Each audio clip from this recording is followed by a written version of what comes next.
감사합니다. 오늘 사도행전 9번째 시간입니다. 왜 기독교는 항상 핍박당하는가? 왜 기독교는 항상 핍박당하는가? 라는 제목으로 우리 하나님 말씀 함께 나누도록 하겠습니다.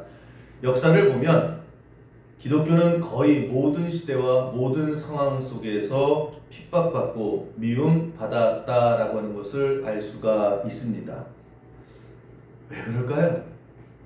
왜 이렇게 교회를 미워하고 기독교를 왜 이렇게 핍박할까? 모든 시대, 모든 상황 속에서 기독교가 대접받고 기독교가 환영받은 역사는 단 한 번도 없습니다. 그럼 이렇게 생각 들지요? 야, 기독교라는 게 나쁜 일을 시킨가 보다. 사회 악인가 보다. 그런 것도 아니지 않습니까? 우리 성경에서 예수님의 말씀을 뭘 가르칩니까? 원수까지도 사랑하라. 우리 그렇게 말씀 듣고 그렇게 배우잖아요. 오륙뺨을 맞으면 왼뺨까지 내줘라. 오리를 가져가면 십리를 가줘라. 이렇게 착한 사람들이 어디 있습니까? 이렇게 선한 사람들이 어디 있습니까? 그 선하게 살라고 하지. 야, 오른밤 맞으면 너는 이빨 옥수수 한 3개 뽑아봐. 이렇게 하지 않지 않습니까? 너 맞고 왔어? 왜 맞고 들어와? 너 가가지고 기독교의 이름으로 그냥 다 박살내고 와. 우리 그렇게 안 가르치잖아요. 착하게 살라고 하고 선하게 살려고 하고 또 이웃에게 사랑을 베풀라. 주님 우리 그렇게 말씀하시지 않습니까? 그래서 세상의 시각에서 보면 원래는 기독교가 칭찬받아야 돼요. 야, 저런 사람들이 어디 있냐? 저렇게 선하게 가르치는 사람이 어디 있냐? 박수 받고요, 호응 받아야 되고 또 선한 일을 했을 때 대접받아야 되는 게 지극히 상식적입니다. 그 세상은 그렇게 돌아가요. 선하게 살아가는 사람들에게 의인이다 칭호를 하고 착하게 살아가는 사람들에게 박수 쳐줍니다. 그런데 왜 기독교만은 좋은 거를 해도 뭐라고 그러고 옳은 것을 아무리 해도 왜 핍박하고 왜 미움받을까? 신기하지 않습니까? 오늘 사도행전 4장의 말씀도 그 얘기예요. 베드로와 요한이 성전을 들어가다가 안진뱅이가 구걸하는 것을 보지요. 불쌍하잖아요. 그래서 나사렛 예수 그리스도의 이름으로 일어나 걸으라. 그렇게 해서 걷게 했습니다. 사람들이 다 깜짝 놀랐죠. 야, 나면서부터 안진뱅이가 일어섰대더라. 여러분 이게 제자들 베드로와 요한이 나쁜 짓 한 겁니까? 멀쩡한 사람 다리 부러뜨려가지고 안진뱅이 만든 게 아니라 나면서 안진뱅이를 고쳐줬잖아요. 기적을 행한 거 아닙니까? 한 사람의 인생을 바꿔놨지요. 잘한 거잖아요. 칭찬받아야 되고 박수 받아야 되고 야, 니네가 한 사람 인생 완전 바꿨다. 당연히 그래야 되는 건데 사도행전 4장은 어떻습니까? 그거 가지고 사람들이 더 몰려들어요. 윽박지르고 네가 무슨 짓 한 거냐 이렇게 얘기를 하고 핍박하더라고 하는 것입니다. 이해가 안 가죠. 멀쩡한 사람을 그렇게 한 것도 아닌데 잘한 일인데 칭찬받을 일인데도 불구하고 오늘 본문은요, 사람들이 또 타고지로 몰려와서 더 도끼 눈을 뜨고 따지고 또 틈만 있으면 니네들 잡아 죽이겠다라고 하는 모습을 보이더라는 거예요. 여기서 우리가 알 수 있는 게 뭡니까? 세상이 교회를 핍박해요. 세상이 기독교를 미워할 때에 우리의 행동에 문제가 있어서가 아니다라는 거예요. 우리는 베풀잖아요. 좋은 일 하잖아요. 윤리적으로 야, 기독교는 저건 반사회적이야. 그렇지도 않다라고 하는 것입니다. 그런데 왜 미워할까요? 그런데 왜 핍박할까요? 기독교가 주장하는 복음 때문에 그런 거예요. 복음이 뭡니까? 여러분 세상이 오랜 세월 이 땅에 살아가면서 세상이 내리는 정의라는 게 있어요. 세상에서 말하는 옳은 것이라고 하는 것이 있습니다. 그런데 예를 들면 야, 착하게 살아라 그러면 복 받는다 이렇게 얘기하잖아요. 선하게 살아라 그러면 나중에 축복받는다 이렇게 얘기를 합니다. 그런데 세상에서 말하는 세상의 뿌리를 내리는 정의를 가지고 기독교는 그게 아니다라고 가르칩니다. 그래서 세상은 기독교 하는 말들이 거슬리는 거예요. 세상은 얘기를 합니다. 야, 죄 짓지 마. 야, 착하게 살아. 착하게 살면 되는 거야. 그렇게 가르치죠. 도덕과 양심과 윤리를 지키면 의인이다 이렇게 얘기합니다. 그래서 선하게 살면 복받아요. 권선지가 그게 가르치지 않습니까? 선하게 살면 복받는 거고 나쁘게 살면 나중에 벌 받아. 세상에서 가르쳐주는 진리의 원칙이 그겁니다. 우리도 그렇게 듣고 자랐잖아요. 흥부와 놀부가 그 얘기 아닙니까? 놀부처럼 그렇게 못된 신부 가지면 나중에 홀딱 망한다. 뭐 그 얘기를 가르치잖아요. 콩쥐팥쥐도 마찬가지고 신데렐라도 마찬가지고 백설공주도 마찬가지고 우리가 전해들은 세상에 전해들은 모든 이야기가 똑같습니다. 그래서 착하게 살면 천당 가고 못되게 굴면 지옥 맛본다. 세상은 그것을 상식이라고 하고 그것을 정의라고 합니다. 그런데 거기에 기독교는 그거 아니야 그러는 거예요. 그거 아니야. 그런다고 착하게 산다고 구원받을 수 있는 거 아니야. 선하게 산다고 천국 가는 거 아니야 라고 얘기를 합니다. 그럼 세상이 물어요. 아, 그럼 니네는 도대체 누가 천국 가는데? 착하게 사는 사람도 아니고 선하게 사는 사람도 아니고 그럼 누가 천국 가는데? 라고 했을 때에 기독교의 대답은 갈라디아서 2장 17절 이렇게 설명을 하죠. 우리가 율법의 행위로서가 아니고 그리스도를 믿음으로써 의롭다함을 얻으려 함이라. 율법의 행위로서는 의롭다함을 얻을 육체가 없느니라. 우리는 세상에서 그렇게 얘기를 해요. 야, 착하게 살아. 양보하고 살아. 선하게 살아. 남의 것 빼앗지 말고 살아. 남의 목숨 해하지 마라. 남의 심장에 비수 꽂지 마라. 그렇게 살다 보면 착하게 살다 보면 너 복 받아. 그리고 나중에 천국 간다. 우리 그렇게 세상을 얘기를 합니다. 그런데 교회는 뭐라고 얘기합니까? 기독교는 뭐라고 얘기합니까? 그런다고 천국 가는 거 아니야. 세상의 모든 인간은 다 죄인이야. 결국은 다 망할 존재야. 자기가 아무리 착하게 살고 선하게 산다 할지라도 죄인이야. 그리고 결국은 영원한 형벌에 빠질 수밖에 없고 자기가 자기의 죄를 해결할 수 없는 영원한 지옥에 갈 그런 망할 존재들이다. 이렇게 얘기를 합니다. 아무리 착하게 살아봐라.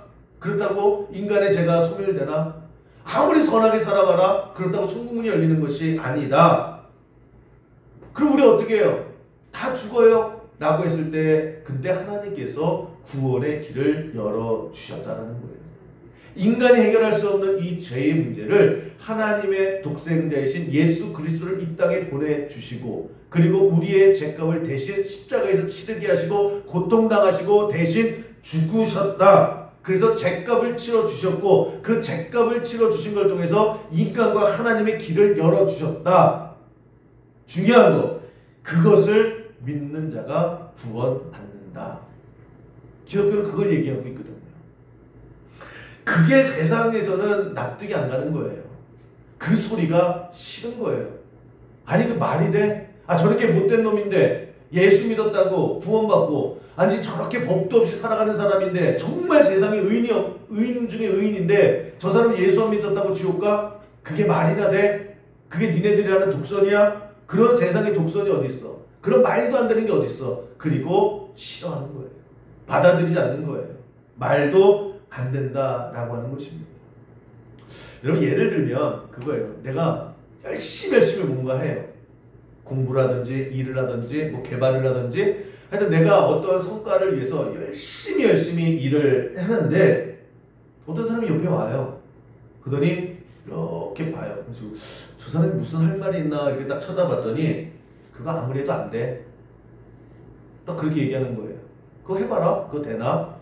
그냥 발버둥만 치다가 끝나는 거지. 너 애만 쓰는 거야. 그렇게 해서 그 일 안 돼. 너는 어차피 망하게 돼 있어. 여러분 진짜 열심히 일하고 있는데 이렇게 하면은 뭔가 일이 된다라고 소망을 가지고 열심히 일하는데 그렇게 말하면 어떨까요? 여러분 한번 해보세요. 제가 열심히 한번 설교해 볼게요. 손가락질해서 그렇게 반날 얘기해봐라. 듣는 사람이 있나? 한번 해보실래요? 그러면 저도 그러겠죠. 사탄아 물러가라.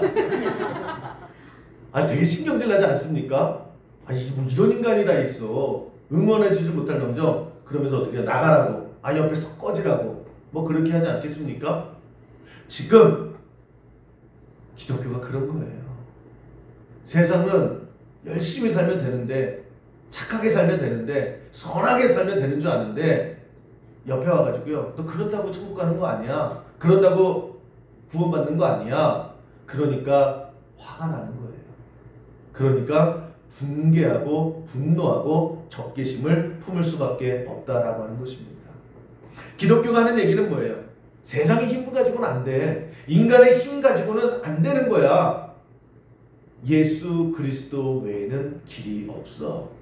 그게요, 세상 입장에서는 납득이 안 되고요, 듣기도 싫고요, 믿어지지도 않고요, 싫은 거예요. 그래서 복음을 싫어하는 겁니다. 우리의 행동 때문이 아니라 우리의 윤리의 문제가 있어서가 아니라 저 말도 안 되는 저 소리를 가지고 하기 때문에 기독교는 핍박당하는 거예요. 그래서 조이드 로슨이라고 하는 유명한 목사님이 그런 말을 합니다. 우리가 복음을 증거하면, 복음이 그거잖아요. 예수 그리스도를 구주로 영접해야 구원받습니다. 이 복음을 전하는 순간 사람의 반응은 딱 두 가지로 나뉠 수밖에 없다. 하나는 분노하든지, 하나는 그 자리에서 회개하고 받아들이든지. 근데 세상은 대부분 분노해요. 말 같지도 않은 소리 하고 있다고. 그래서 마찰이 일어나고요, 그래서 미움받고요, 그래서 우리는 손가락질을 당할 수밖에 없습니다. 근데 예수님께서도 그렇게 말씀하시죠. 누가복음 12장에 보면 예수님께서 제자들에게 그걸 말씀하셨어요. 누가복음 12장 51절 말씀을 보시면, 내가 세상에 화평을 주려고 온 줄로 아느냐. 야, 복음 전하면 다들 아멘, 세상에 진리를 받았습니다, 이런 길이 있군요 라고 환영할 줄 알았느냐? 그렇지 않다라는 거예요. 내가 너에게 이르노니 아니라 도리어 분쟁하게 하려 함이로다. 사람들도 너희들 미워할 거야, 따질 거야, 말 같지도 않은 소리 하지 말라고 그러면서 내쫓을 거야. 여러분, 복음이 전파되는 곳에는요, 항상 수천 년간 분쟁이 일어나고 다툼이 일어나고 핍박이 있고 미움이 오고 싸움이 일어난다는 거예요. 당연한 거예요. 세상이 알고 있는 진리와 기독교가 하는 얘기가 달라요. 계속 충돌한다라고 하는 것입니다. 그래서 많은 그리스도인들이 그래서 하는 행동이 뭔지 아십니까?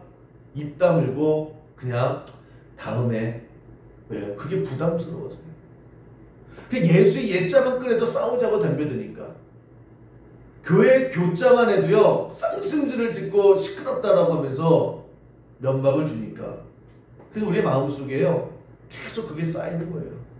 그래, 그냥 긁어 부스로 만들지 말고, 저 사람 맨날 저렇게 듣기 싫어하는데, 저렇게 그냥 교회만 가자고 그러면 난리를 치는데, 나중에 괜히 싸우지 말자. 괜히 이 좋은 평안한 분위기에 괜히 분란 일으키지 말자. 우리 참 그런 경우 많죠.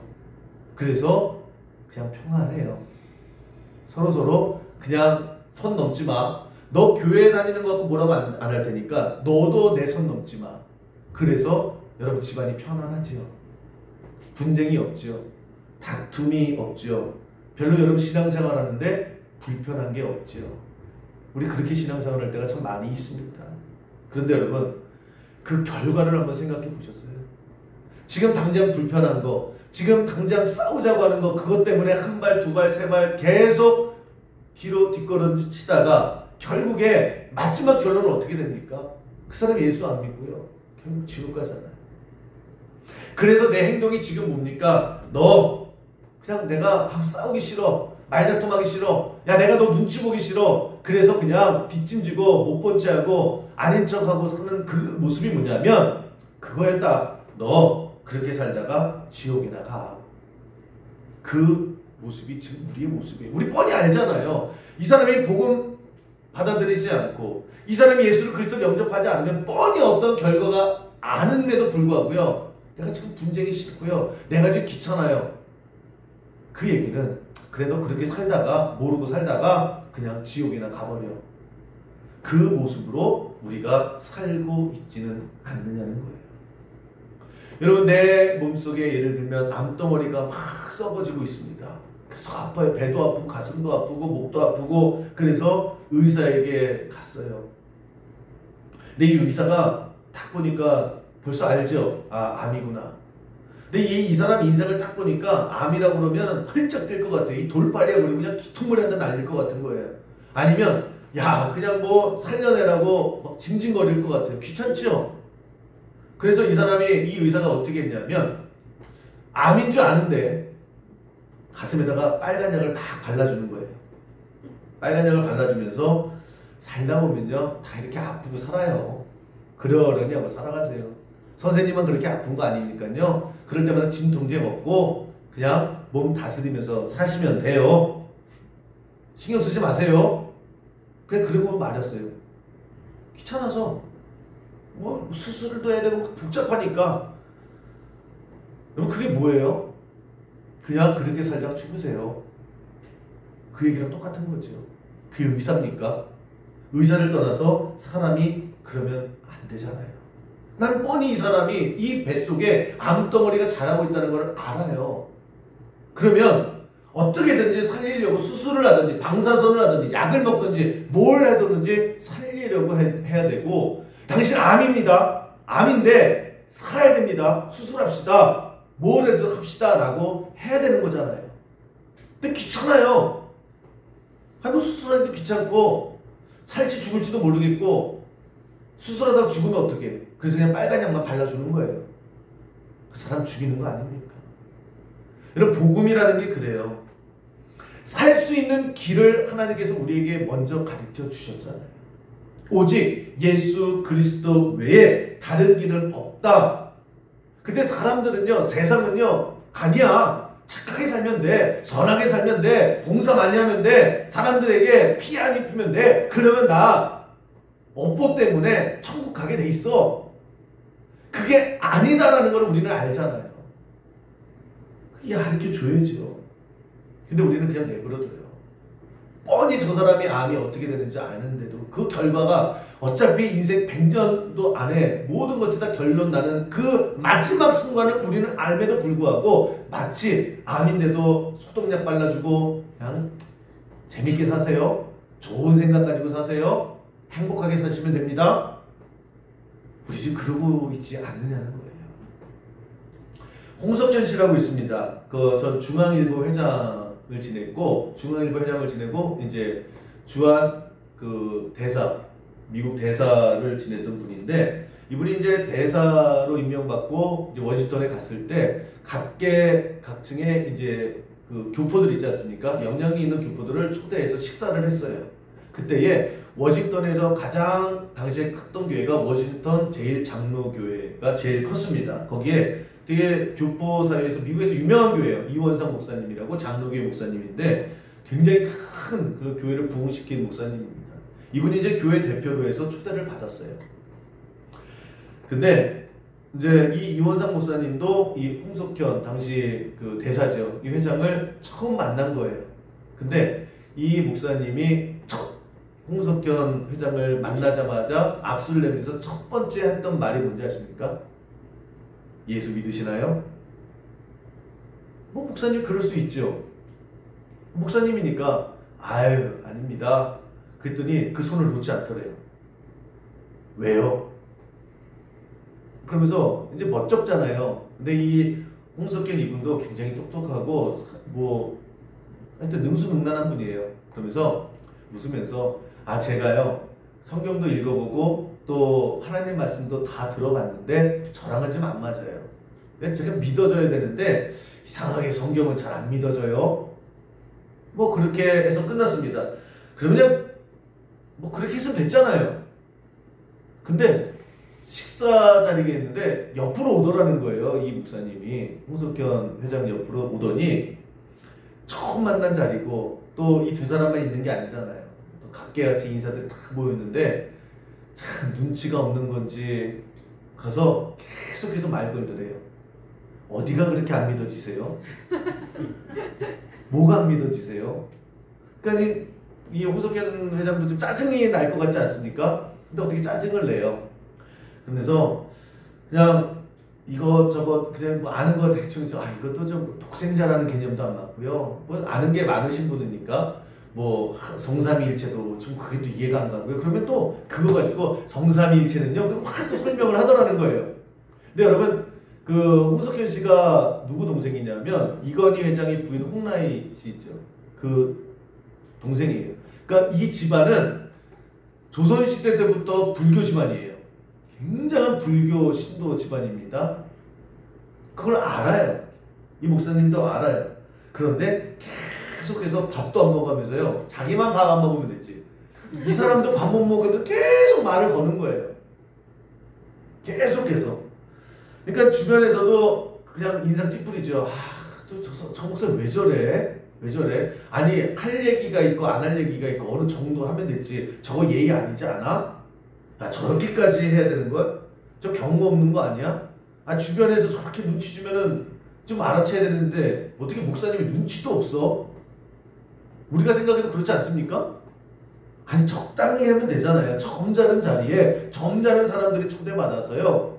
그냥 식사할 때에 덕담 몇 마디 주고 교회 다니시죠? 다니세요? 라고 하면 되는 걸 왜 이렇게까지 주변에 욕을 먹으면서까지 했을까? 나중에요. 사람들이 물어봤대요. 아니 목사님도 아실만한 분인데 왜 그렇게까지 하셨어요? 그랬더니 이 목사님 뭐라고 얘기했는지 아십니까? 내가 왜 모르겠냐고. 인상 쓰고 다 아는데 홍석현 회장에게 누가 언제 또 복음을 전할 수 있겠습니까? 그 사람에게 누가 예수 믿어야 된다고 말할 수 있는 기회가 두 번 다시 언제 오겠습니까? 그래서 했습니다. 왜요? 얘기해 줘야 되기 때문에. 저 사람이 모르고 있기 때문에. 그래서 했습니다. 여러분 이해 가시나요? 한 영혼을 사랑하는 사람, 그 영혼이 죽음 이후에 무엇을 맞이할 줄을 뻔히 아는 사람이다라고 하면 하나님의 심판이고 그 심판의 잣대가 무엇인지를 알고 있는 사람이다라고 하면 어떻게 예수를 증거하지 않을 수 있겠습니까? 저 사람 지금 모르고 있는데 모르고 있는 걸 가르쳐 줘야죠 라고 하는 거예요. 그런 겁니다. 여러분 뭐 식당에 갔는데 독약이 있는 거예요. 근데 이거를 이렇게 딱 붙어가지고 뺄 수는 없어요. 근데 내가 저걸 알아요. 진짜 독약이고 한 방울만 먹어도 전 죽는다 라고 했을 때 저걸 칠 수 있으면 좋은데 치지는 못해요. 근데 딱 보기에는 그냥 시원한 냉수 같아 보이는 거예요. 사람들이 더운 날씨에 와서 식탁에 앉았습니다. 먹으려고 하죠. 그럼 여러분 어떻게 해야 돼요? 이것도 가르쳐 드려야 돼요? 먹지 말라고. 그래도 왜 나 더운데 그걸 먹으려면요 소리 질러죠. 먹지 마! 그거 먹으면 진짜 죽어! 막 손대지 마 그러죠. 왜 시끄럽게 그래? 그래도 먹으려고 그러면 막 욕이라도 해야 되죠. 얘 시끼야! 먹지 말라고 막 욕이라도 해야죠. 여러분 안 할 것 같아요? 먹으면 진짜 죽는데 여러분의 자식이 먹으려고 하는데 무슨 수를 써서라도요 목이 터져라도요 먹지 마! 먹지 마! 먹지 마! 먹으면 죽어! 라고 소리를 지르겠죠. 근데 어떤 사람이요 왜 이렇게 소리 질러? 막 이런 게 싫은 거예요. 그래서 점잖게 사람들이 와서 물 먹으려고 하면 사람의 양심상 뭐 못 먹게 모른 척 할 수는 없으니까 얘기를 점잖게 하는 겁니다. 형제요, 저거는 독약입니다. 먹으면 죽습니다. 그런데 나는 분명히 얘기했습니다. 그 이후에 먹고 안 먹고는 당신의 선택입니다. 그게 못 본 쪽이에요. 그래서 사람들이 저거 뭐야? 그리고 그냥 먹다 다 죽어요. 그 죽어가는 모습을 보면서 내가 먹지 말라고 그러지 않았습니까? 왜? 먹어서 죽습니까? 또 다른 사람이 와요. 똑같이 얘기해요. 방금 전에 사람이 죽었습니다. 저 독약입니다. 난 분명히 얘기했습니다. 선택은 당신이 하는 겁니다. 근데 또 먹어요.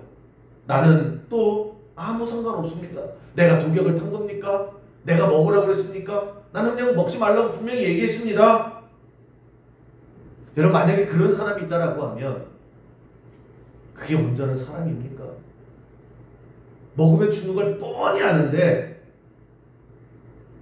그냥 내가 욕먹기 싫다고 소리 지르지 말라고 이 말 듣기 싫어가지고요. 그냥 선택은 네가 하세요. 아니죠. 여러분 우리 다 똑같을 거예요. 이 사람이 아는 사람이든 모르는 사람이든 내가 평소에 좋아하던 사람이든 싫어하는 사람이든 어쨌거나 먹지마 먹지마 먹지마 소리를 지르서 어떻게든 먹지 않게 하고 살릴 거잖아요. 여러분 우리는 사람의 눈앞에서 사람의 목숨은 그렇게 난리를 치는데요. 정작 중요한 예수를 믿고 예수 그리스도를 영접해야 영원한 삶이 구원받는다는 걸 아는 우리가요. 왜 이렇게 우리가 입 다물고 있을까요? 왜 이렇게 급한 마음이 없을까요? 뻔히 죽는 걸 알면서도 팔짝 끼고요. 내가 그래서 예수 믿으라고 그랬잖아. 아니 어떡하냐 너 지옥 가서. 나올 방법도 없는데 끝도 없는데 영원한 불구덩이 속에서 너 고생 좀 하겠다 야. 근데 나는 분명히 너희한테 얘기 한번 했다.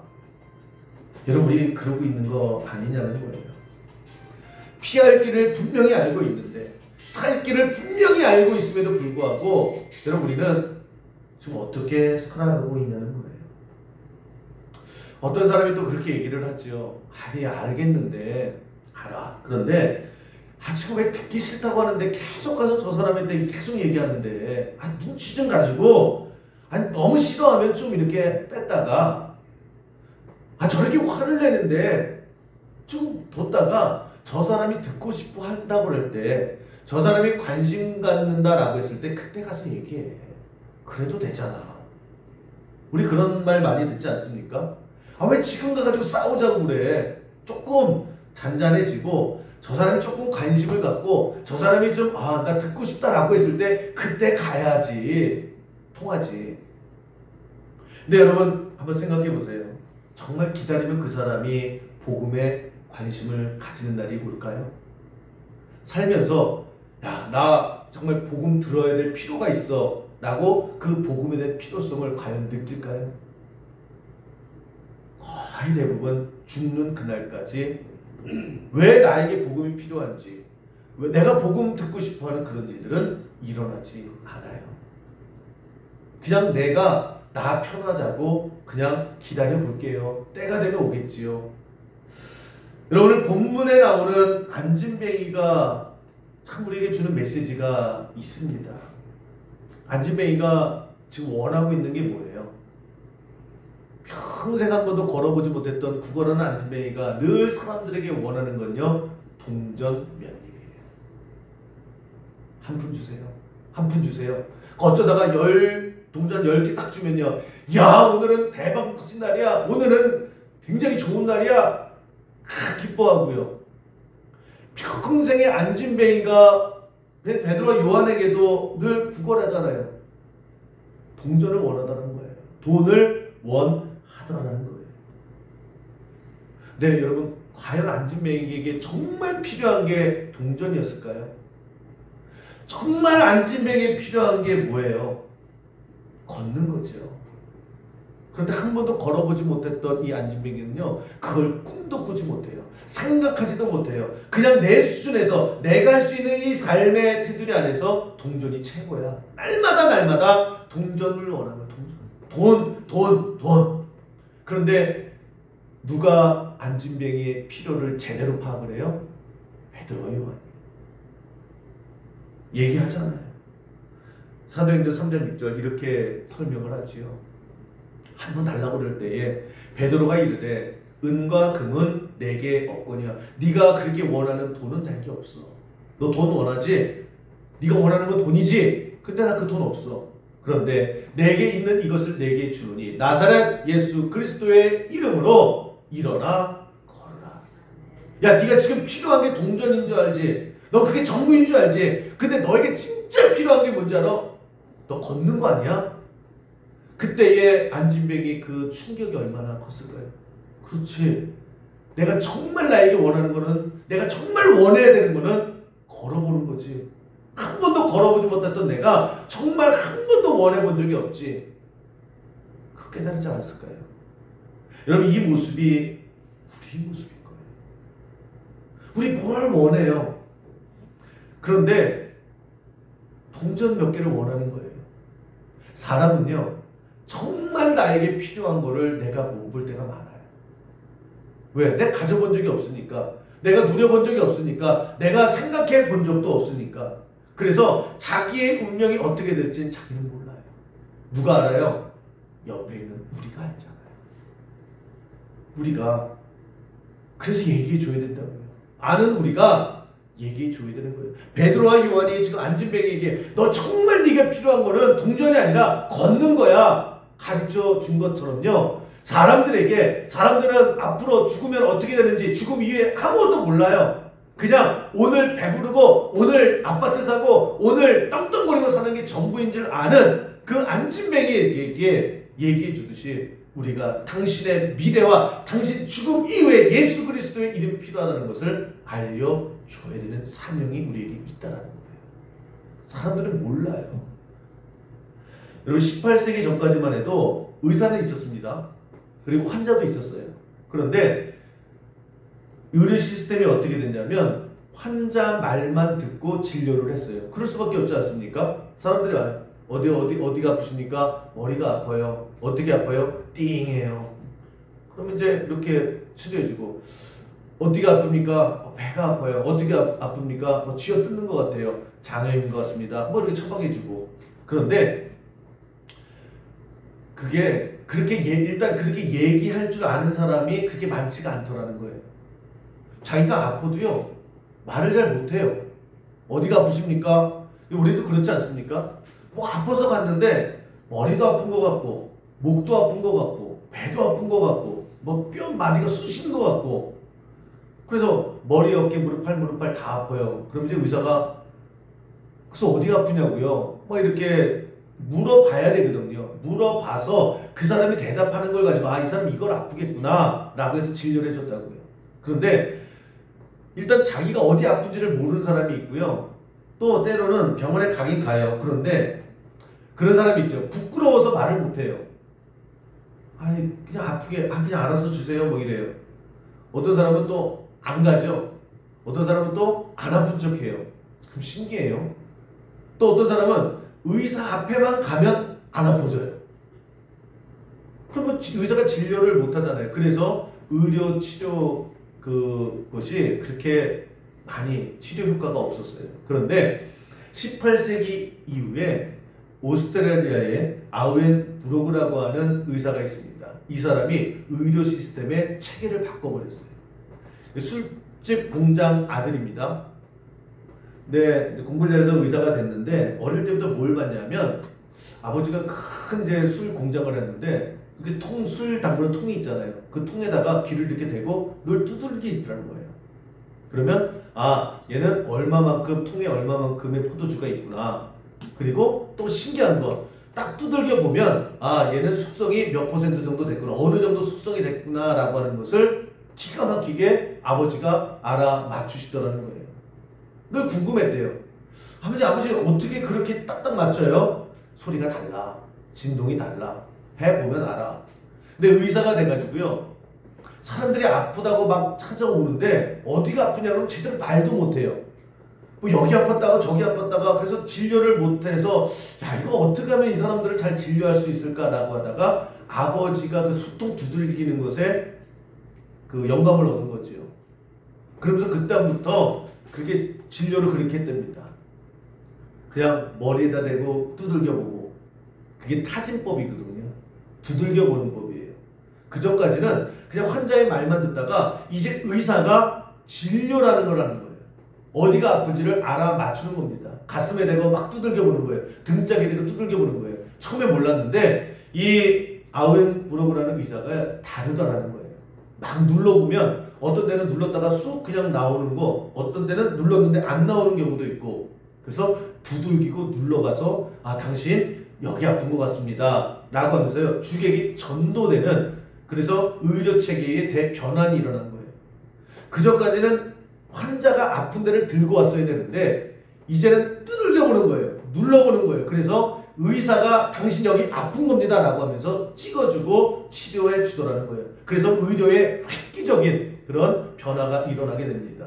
그러다가 이제 이것이 발전해서 라인렉이라는 사람이 이제 청진기를 만드는 거예요. 좀 더 자세히 듣겠다라고 해서 청진기가 만들어진 거고, 이것이 요즘의 시대에 이제 초음파 사진으로 이제 발전이 된 거죠. 여러분, 이 타진법이 의료 체계에 있어서 굉장히 대변형이 될 수 있었던 건 딱 하나예요. 사람들이 자기가 어디가 아픈지 잘 모르다라는 거예요. 그런데 의사가 어디가 아픈 거를 이제 그 사람을 치료하고 진료함을 통해서 알아내게 되더라고 하는 것입니다. 인간이 그렇대요. 자기가 자기를 모른대요. 우리도 그렇지 않습니까? 여러분, 사람이 내 문제가 뭔지 잘 몰라요. 그냥 눈앞에 보이는 게 전부인 줄 알고, 그 안진뱅이처럼 그냥 나에게 필요한 건 돈이지 뭐, 근본적인 것을 모르고 살아갈 때가 참 많아요. 그래서 물어봅니다. 당신 요즘 어떻습니까? 그러면 살만해요. 나름 행복해요. 나름 평안해요. 뭐 이 정도면 뭐 살아가는 거 괜찮을 것 같아요. 야, 정말 괜찮은 걸까요? 정말 괜찮은 거예요? 언젠간 죽을 텐데, 언젠간 죽음을 맞이하고 심판을 맞이할 텐데, 예수 그리스도를 몰라요. 그냥 오늘 먹고 살 게 있어서, 오늘 웬만큼 여유가 있어서, 오늘 아프지 않아서 그냥 행복하대요. 그게 전부인 것처럼 살아가요. 왜요? 자기의 진짜 영적인 문제가 뭔지를 사람들은 몰라요. 그렇게 살다가 죽으면 안 되는 거를 사람들이 몰라요. 그래서 그냥 만족한대요. 그냥 이대로만 살았으면 좋겠대요. 나는 거기에다 대고 흔들어대기 싫어요. 당신 행복한 거 아닙니다. 당신 이대로 만족하면 안 됩니다. 당신 이렇게 살다가 죽으면 지옥 갑니다. 그 얘기를요, 차마 못하겠는 거예요. 그런데 해줘야죠. 해줘야 되는 거예요. 고린도전서 1장 20절 이렇게 말씀하시지 않습니까? 이 세상이 자기 지혜로 하나님을 알지 못함으로 모른대요. 스스로요, 나 하나님 알고 싶어. 나 죽음 이후의 세계가 어떤지 알고 싶어. 그러지 못한대요. 그것 자체에 접근을 못한다라는 거예요. 그래서 하나님께서 전도에 미련한 것으로 믿는 자들을 구원하시기를 기뻐하셨도다. 사람은 몰라요. 말해주지 않으면, 가르쳐주지 않으면 몰라요. 그런데 그것을 가르쳐주는 게 뭐예요? 그게 전도예요. 전도. 얘기해 주는 거예요. 그런데 뭐라고 얘기합니까? 전도에 미련한 것으로. 참 미련해 보여요. 야, 저 사람한테 가가지고 예수 믿으러 가는 게 그게 제정신이야? 뻔히 어떻게 될 줄 아는데, 여러분, 세상에서요, 전도만큼 미련해 보이는 게 어디 있어요? 안 되는 거 뻔히 아는데, 얘기하면 듣기 싫어하는 거 뻔히 아는데, 저 사람에게만 하지 말아야 될 말이 뻔한데, 근데 하는 거예요. 얼마나 미련해 보여요. 여러분, 그 이현상 목사님 얼마나 미련해 보입니까? 그 자리에서.